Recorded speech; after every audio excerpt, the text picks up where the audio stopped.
पश्चिम बंगाल में पंचायत चुनाव के दौरान हुई हिंसा के बीच अपनी सुरक्षा को लेकर डरे हुए कुछ 133 लोग ने असम के धुबरी जिले में शरण ली है। 133 लोगों ने असम के धुबरी जिले में शरण ली है।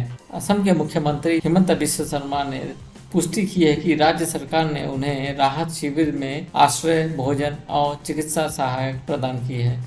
बंगाल हिंसा पे आगे अमित बात्रा जी की प्रेस कॉन्फ्रेंस सुनिए। आप सभी का अभिनंदन है, सभी को नमस्कार। बंगाल में पंचायत चुनाव के नतीजों का गणना चल रहा है और स्वाभाविक रूप से जहां तक बंगाल का स्वभाव है,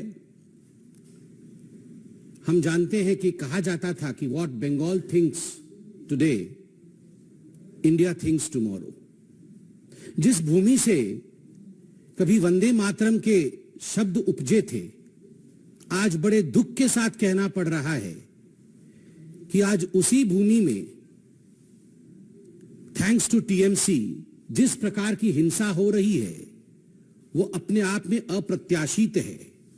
इससे पहले कभी इस प्रकार की हिंसा न हमने कभी देखा था, न किसी चुनाव में सुना था। चुनाव और हिंसा आज बंगाल में पर्यायवाची शब्द बने हुए हैं और बंगाल में ये कोई पहली बार हो रहा हो ऐसा विषय भी नहीं। इस बार के पंचायत के चुनाव जो कि अभी 8 जुलाई को संपन्न हुए, आज काउंटिंग चल रहा है। आज अखबारों में हर जगह ये खबर छपी है कि लगभग 45 लोग आज तक, जब से नॉमिनेशन आरंभ हुआ है और काउंटिंग अभी चल रहा है, लगभग 45 लोगों की हत्या की जा चुकी है। 45 people have died as of today as far as the panchayat elections of 2023 in West Bengal is concerned. आप याद करिए, इससे पहले के असेंबली चुनाव 2021 में लगभग 52 लोगों की, 52 लोगों की हत्या हुई थी। 52 people had died in the assembly elections during Bengal. 2018 के पंचायत के चुनाव में 23 लोगों की हत्या हुई थी, चुनावी हत्या। और उससे पहले 2013 के बंगाल के पंचायत के चुनाव में 15 लोगों की हत्या हुई थी। 2013 में 15 लोग, 2018 में 23 लोग और 2023 जो वर्तमान का पंचायत चुनाव चल रहा है उसमें 45 लोगों की हत्या। उत्तरोत्तर दिन प्रतिदिन लोकतंत्र किस प्रकार दम तोड़ रहा है बंगाल में, यह आपके सामने पेश है, संख्यावत पेश है।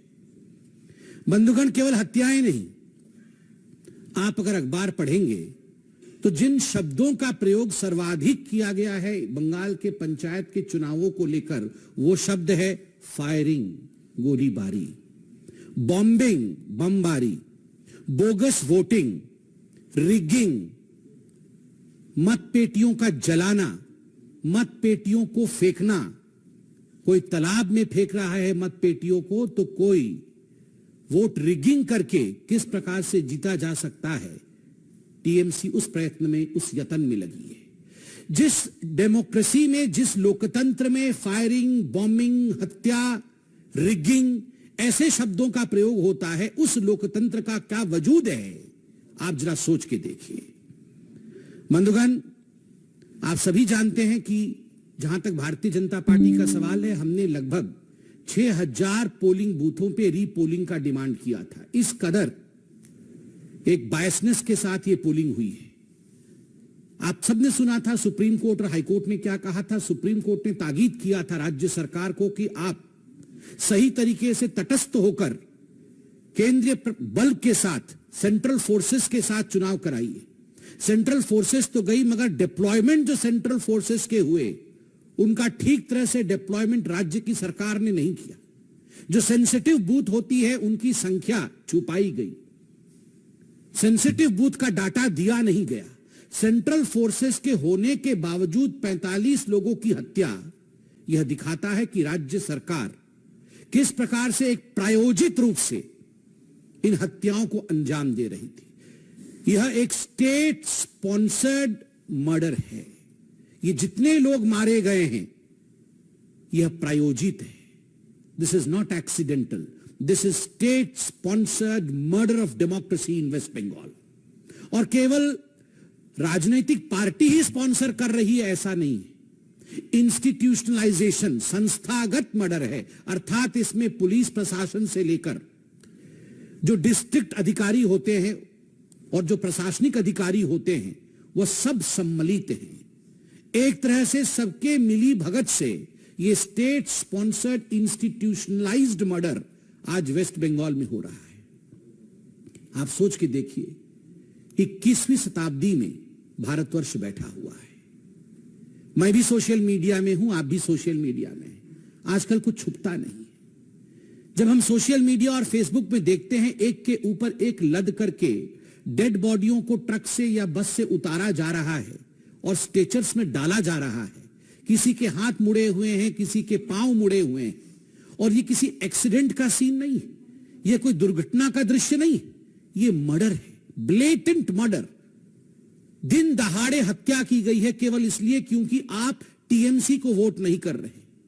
और ये कोई केवल भारतीय जनता पार्टी के कार्यकर्ताओं का मर्डर नहीं है, इसमें कांग्रेसी भी हैं, इसमें कम्युनिस्ट पार्टी के लोग भी हैं, इसमें बाकी पार्टी के लोग भी हैं, ऐसे लोग भी हैं जिनका राजनीति से कोई लेना देना नहीं है, वो केवल वोटिंग करने जा रहे हैं। ऐसे लोगों की हत्या हुई है। जब इस प्रकार का दृश्य सोशल मीडिया और फेसबुक में हम देखते हैं तो मैं कई बार सोचता हूं कि अगर यही दृश्य कोई भाजपा शासित राज्य से आ रहा होता तो हाहाकार मच गया होता।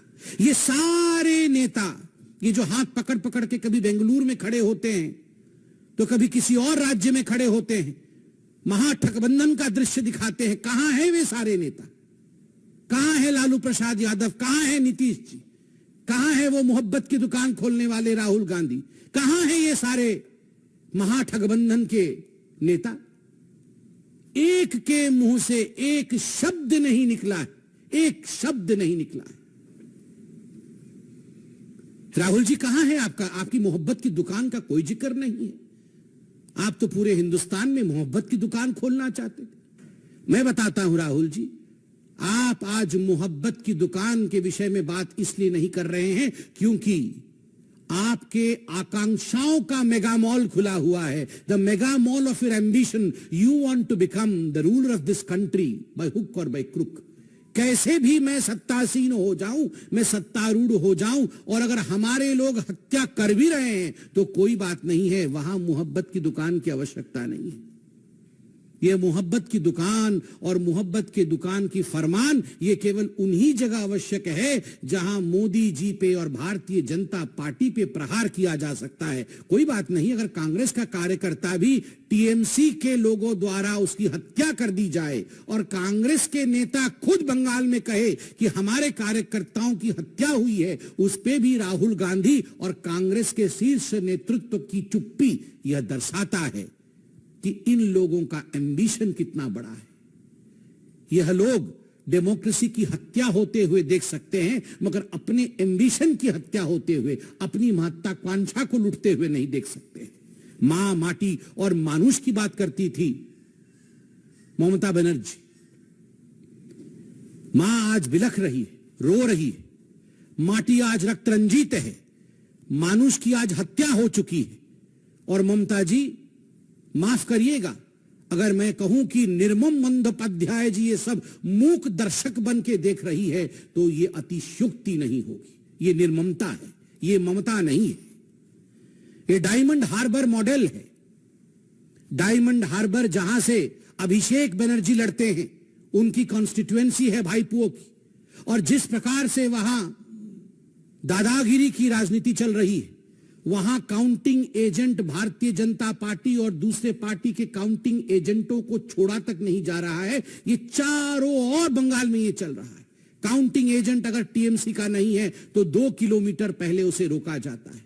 जिस दिन नॉमिनेशन भरने जाता है किसी और पार्टी का कार्यकर्ता, पहले उसे मारा जाता है, डराया जाता है, धमकाया जाता है। फिर भी अगर नॉमिनेशन भर देता है तो उसके लोगों की हत्या की जाती है। फिर भी अगर इलेक्शन हो जाता है तो काउंटिंग डे के दिन काउंटिंग एजेंट को वहां घुसने नहीं दिया जाता है। रिगिंग करने की कोशिश होती है, बम फेंकने की कोशिश होती है, और उसके बाद भी अगर हो जाता है तो किस कदर वहां दंगा की जाती है कि आज हेमंत बिश्व शर्मा जी ने भी ट्वीट करके बताया है कि कई हजार लोग बंगाल छोड़ के आज शरण में हैं आसाम में। ये लोकतंत्र है, ये लोकतंत्र है ममता दी। ममता जी, आपको उत्तर देना होगा, क्या यह लोकतंत्र है कि एक राज्य के लोग चुनावी गणना के दिन राज्य छोड़ करके दूसरे राज्य में वो शरण लेते हैं? और यह पहली बार नहीं हो रहा है, असेंबली के चुनाव में भी ठीक इसी प्रकार हुआ था। বাংলার গণতন্ত্র রক্ত স্নাত, এখানে ভোট হলে মানুষের প্রাণ চলে যায়, এখানে নিয়ম কানুনের কোনো বলাই নেই। মুখ্যমন্ত্রী নির্মম বন্দ্যোপাধ্যায় ও তার পরিষদদার সরকারি আইনকে ক্ষমতা টিকে থাকার মেশিনারি বানাইছেন। আমি এই ব্যবস্থার তীব্র নিন্দা করি।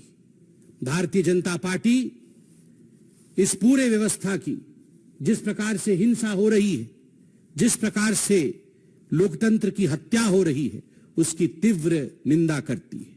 धन्यवाद। कोई प्रश्न हो तो अवश्य पूछें।